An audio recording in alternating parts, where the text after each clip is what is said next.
Fans. Is it then for you? Is it then the Slayer? Well, the people who make Slayer. These 4 people. Yeah, I think so. I'm hoping. I just told the last interview. I hope that this is the way it is till we're done. It's the way we started, and it's the way I think we make the most special music. I like what Paul Bostaff did with us, but when you play with Dave and you hear Dave playing in Slayer, it just sounds right. And I know fans know what I mean. I can't explain it, but it just sounds complete. This is for you then. Maybe we can look back a little bit now. Can you say that the periods of Slayer, well, they are musically, they are bounded to the drummer, different drummers, or is it for you differently?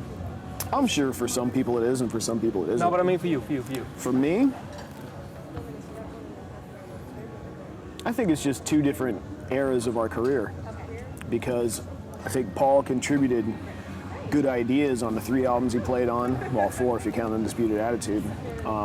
I think Paul's best performance was on God Hates Us All.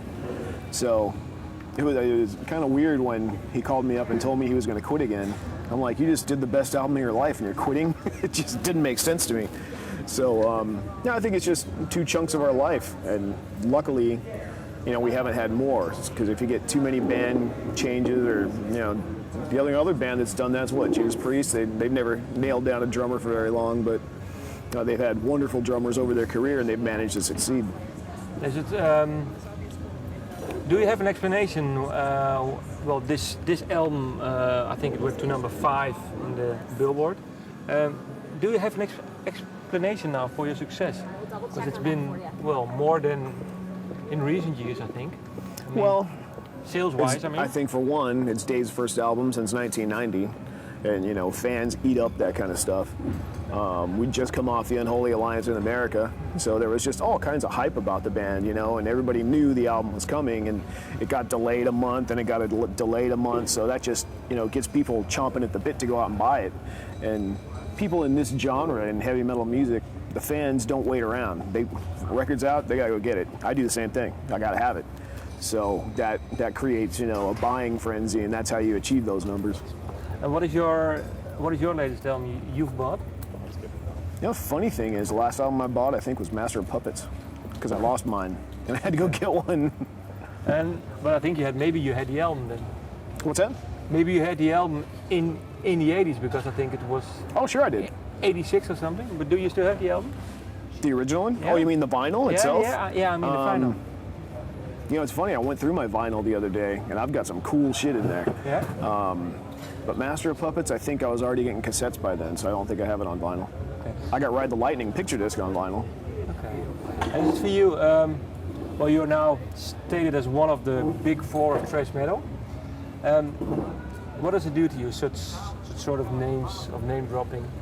It doesn't really do anything for me, because we've been doing what we do since the early 80s, and the big 4 was around 1990. We did Clash of the Titans, and we had 3 of the 4, because Metallica didn't need anybody. They could do anything they had to do. They could go out and do that tour by themselves. Yeah. So I think it's cool nowadays to be the only one of the big 4 that still makes a big difference.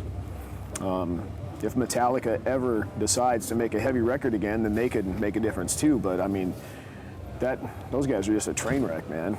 I never even watched that Some Kind of Monster, isn't that the DVD? Yeah. I never watched it, because I didn't want my memories of those guys to be eaten away by them fucking fighting amongst each other.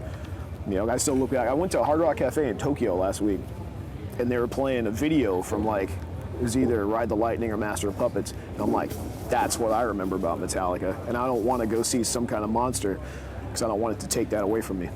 And is it for you? Do you talk to each other?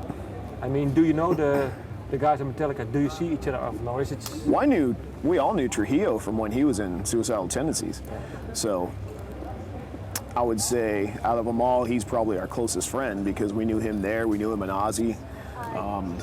I see Kirk Cavan every once in a while, I'd say hey, but we've never hung out or anything.